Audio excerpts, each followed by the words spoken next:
New York times వాళ్ళు ఒక ఆర్టికల్ను ప్రచురితం చేశారు. అంటే వాళ్ళ editor in chief Joseph hope అంటారు. సో ఈయన ఈ ఆర్టికల్ను ప్రచురితం చేసినప్పుడు ఇతను ఏమంటాడు అంటే, ఈ మోదీ అనబడే నాయకుడిని మనం ఆపాలి. ఇతను ఎంత ప్రమాదకరంగా ఉంటాడు అంటే, రేపు America, Russia, United Kingdom, Japan లాంటి దేశాలు భారతదేశానికి ఊడిగం చేయాల్సిన పరిస్థితి ఏర్పడిపోవచ్చు. అంటే ఇతను ఒకే ఒక ఎయిమ్ ఏంటంటే, భారతదేశాన్ని ఒక సూపర్ పవర్గా చూడాలి. అంటే ఒకప్పుడు వాళ్ళకున్న పూర్వ వైభవాన్ని మళ్ళీ తీసుకురావాలి. ఇదంతా కూడా మనలాంటి వాళ్ళ కల కదండి. అంటే అఖండ భారతదేశం అని చెప్పి ఒకప్పుడు భారతదేశం ప్రపంచాన్ని పాలించిందంటే, ఇవాళ కూడా మళ్ళీ అలాంటి ఒక పూర్వ వైభవాన్ని మనం మన దేశానికి చూడాలనుకుంటున్నాము. సరిగ్గా ఈ ఆర్టికల్ కూడా దానికి సంబంధించిందే. మోదీ యొక్క ఎయిమ్ అంటే హోల్ అండ్ సోల్ ఎయిమ్ ఏంటంటే, భారతదేశం యొక్క ఒకప్పటి ఆ ఖ్యాతిని మళ్ళీ ప్రపంచానికి చెప్పాలి. సో దీనికి ఇతను ఒక గొప్ప అనాలిసిస్ చేశాడు. అంటే ఎలాంటి అనాలిసిస్ అంటే, ఇంతకుముందు ఎక్కడంటే భారతదేశంలో ఉండే మీడియా వాళ్ళు ఎవరు మాట్లాడని విషయాలు ఇతను ఇందులో ప్రస్తావించాడు. Joseph Hope. మీరు న్యూయార్క్ టైమ్స్లో ఈ ఆర్టికల్కి సంబంధించిన వివరాలు చూడొచ్చు. ఇతను ఏం చెప్తున్నాడంటే, మోదీ ఎలా ఆలోచిస్తాడు, ఇతని కార్యాచరణ ఎలా ఉంటుంది, ఇతని ఆలోచన తీరు ఎలా ఉంటుంది, ఎవరికి ఎప్పుడూ కూడా అర్థం కాదు. సడన్గా అతను తీసుకుంటున్న నిర్ణయాలు అనేవి మొత్తం ప్రపంచాన్ని అంతా కూడా ఉలికి పడేలా చేస్తూ ఉంటుంది. కానీ దీని వెనుక ఉండే ఒక ముఖ్య ఉద్దేశం ఏంటంటే, ప్రతి ఒక్క దేశం, ప్రపంచంలో కనిపించే ప్రతి ఒక్క దేశము కూడా భారతదేశం కోసమే పని చేయాలి, భారతదేశం యొక్క ఉన్నతి కోసం వాళ్ళందరూ పాటుపడాలి. ఇండియా ఎదగాలంటే ఈ ప్రపంచ దేశాలందరూ కూడా మా కోసం పని చేయండి అని చెప్పడానికి కంకణం కట్టుకొని ఇతని ప్రణాళిక అనేది ఉంటుంది. కాబట్టే ఇతను చాలా ప్రమాదం అని చెప్పి మేము చెప్తున్నాము అని చెప్పి మీకు ఆ ఆర్టికల్లో రాయబడి ఉంది. సో ఇతను ఎంత ప్రణాళికతో, ఎంత వ్యూహంతో ఇతను వ్యవహరిస్తాడని చెప్పడానికి ఫస్ట్ ఉదాహరణ అంటే వీళ్ళు తీసుకున్న ఉదాహరణ పాకిస్తాన్. ఈ పాకిస్తాన్ను ఇవాళ అమెరికా, ఇతర దేశాల నుంచి చాలా సక్సెస్ఫుల్గా కట్ చేయగలిగాడు. ఇవాళ పాకిస్తాన్ పూర్తిగా చైనా మీద ఆధారపడే ఒక దేశంగా ఇతను సృష్టించగలిగాడు. అంటే ఏంటి, ఆర్గనైజేషన్ ఆఫ్ ఇస్లామిక్ కోఆపరేషన్ లాంటి, అంటే ఒక ముస్లిం వ్యవస్థ, ముస్లిం దేశాలకు సంబంధించిన వ్యవస్థ కూడా పాకిస్తాన్ని వీళ్ళు పక్కన పెట్టగలిగారు. ఇవాళ ఒక పివటల్ రోల్ ఎవరు ప్లే చేస్తున్నారంటే సౌదీ అరేబియా. అంటే ఏంటి, పాకిస్తాన్ యొక్క ఒకప్పటి ఒక కీ అలియన్స్ ఎవరితో ఉండేది అంటే సౌదీ అరేబియాతోనే ఉండేది. ఈ సౌదీ అరేబియా ఇవాళ పాకిస్తాన్కు ఒక శత్రువు దేశంగా మారిపోయింది. సో ఇది ఎవరు ఇలా చేయగలిగారంటే మోదీయే. ఇతను సైలెంట్గా ఒక యోగిలా ఉంటాడే తప్ప ఇతని యొక్క ఆలోచన విధానాలు పాకిస్తాన్ పూర్తిగా అంటే ఏంటి, 4 ముక్కలుగా విడగొట్టాలి. ఈ 4 ముక్కలుగా విడగొట్టాలంటే ఇస్లాంకు సంబంధించిన ఈ ముస్లిం దేశాలందరూ కూడా తనతో కలిసి వీళ్ళు పని చేయాలి అని చెప్పి వీళ్ళ దగ్గర పదే వెళ్ళడం.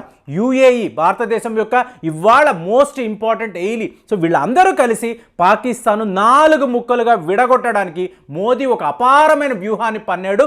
ఇవాళ అది వర్కౌట్ అయిపోయింది అని చెప్పి అతను చెప్తున్నాడు. అంటే రేపు పాకిస్తాన్ ఆక్రమిత కాశ్మీర్ను మళ్ళీ స్వాధీనము చేసుకోవడానికి మోదీ ఇలాంటి పాములు కదుపుతున్నాడు.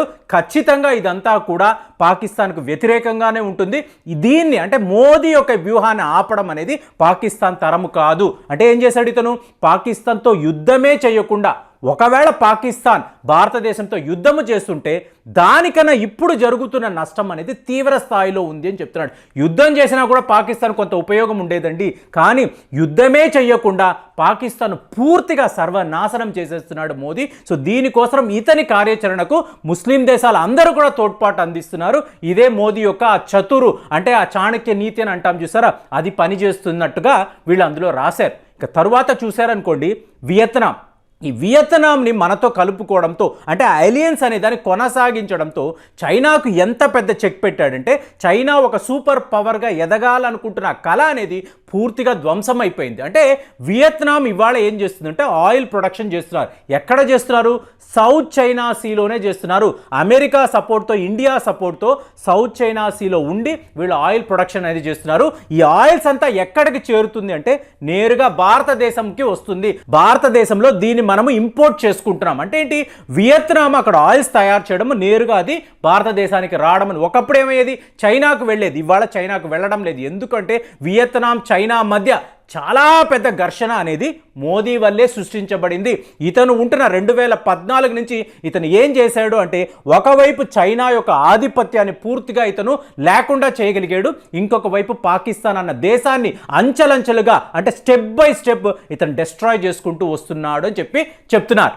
అంటే ఇతని ప్లానింగ్ ఏ లెవెల్లోకి వెళ్ళిపోయిందంటే ప్రపంచ దేశాలంతా ఒకవైపు, మీకు చైనా పాకిస్తాన్ దేశాలు మాత్రం ఇంకొక వైపు అన్నట్టుగా ఇతను క్లియర్గా ఒక డిమార్కేషన్ క్రియేట్ చేయగలిగాడు. అలాగే ఆసియా ఖండంలో ఎవరి ఆధిపత్యము ఉంది అంటే ఈ సార్క్ సబ్మిట్ అనే దాన్ని క్యాన్సిల్ చేయడం, ఇది మాకు వద్దున అనడంతో మొత్తం ఆ సార్క్ సబ్మిట్ అన్నదే ఆగిపోయింది. ఆసియా ఖండంలో చైనా పెత్తనం ఉందా, భారతదేశం పెత్తనం ఉందా అని చెప్పి వీళ్ళు న్యూయార్క్ టైమ్స్లో వీళ్ళు ఆర్టికల్లో అడుగుతున్నారు.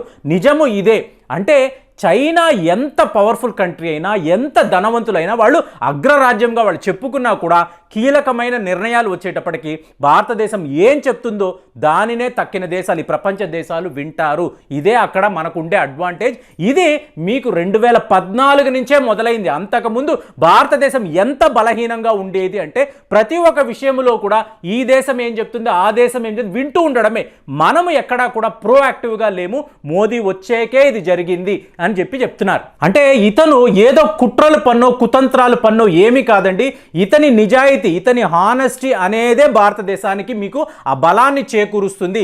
ఇతని నిజాయితీ ఒకే ఒక పాయింట్ మీదే, ఒకే ఒక లక్ష్యం మీద ఆధారపడి ఉంటుంది.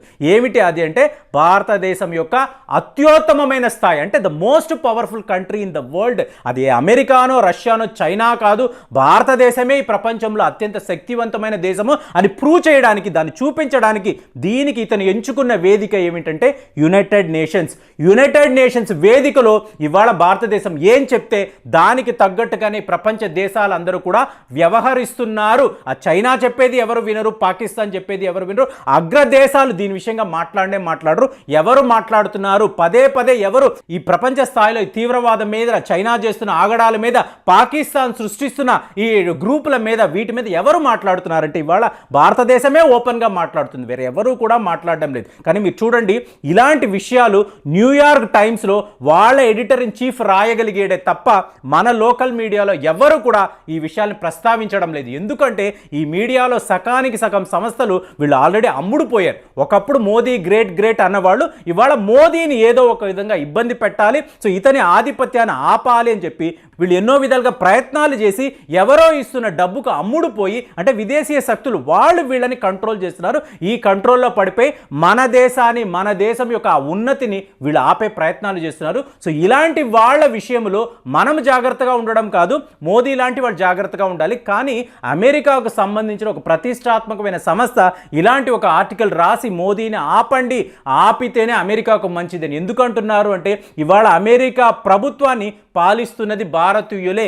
39 మంది అధికారులు భారతదేశానికి చెందిన వాళ్లే ఉన్నారు. సో ఇలాంటి సందర్భంలో అమెరికా ప్రమాదంలో పడకూడదంటే మీరు మోదీని ఆపాలి, ఇతను చాలా ప్రమాదకరమైన వ్యక్తి అని చెప్పి వాళ్ళు రాస్తున్నారంటే ఒకటి మోదీ గారి గొప్పతనం ఏంటో మనం అర్థం చేసుకోవాలి, ఇంకోటి అమెరికా ఎంత ప్రమాదంలో ఉంది అన్న విషయాన్ని కూడా మనం అర్థం చేసుకోవాలి. సో ఇలాగ న్యూయార్క్ టైమ్స్లో వచ్చిన ఆర్టికల్ చాలా అద్భుతంగా అనిపించింది. ఆ విషయాలు మీతో షేర్ చేసుకోవాలని విషయాలు చెప్పాను. సో మరి మోదీ గారు అమెరికాకు తక్కిన ఈ అగ్రరాజ్యాలకు అంత ప్రమాదకరంగా మారిపోయారా?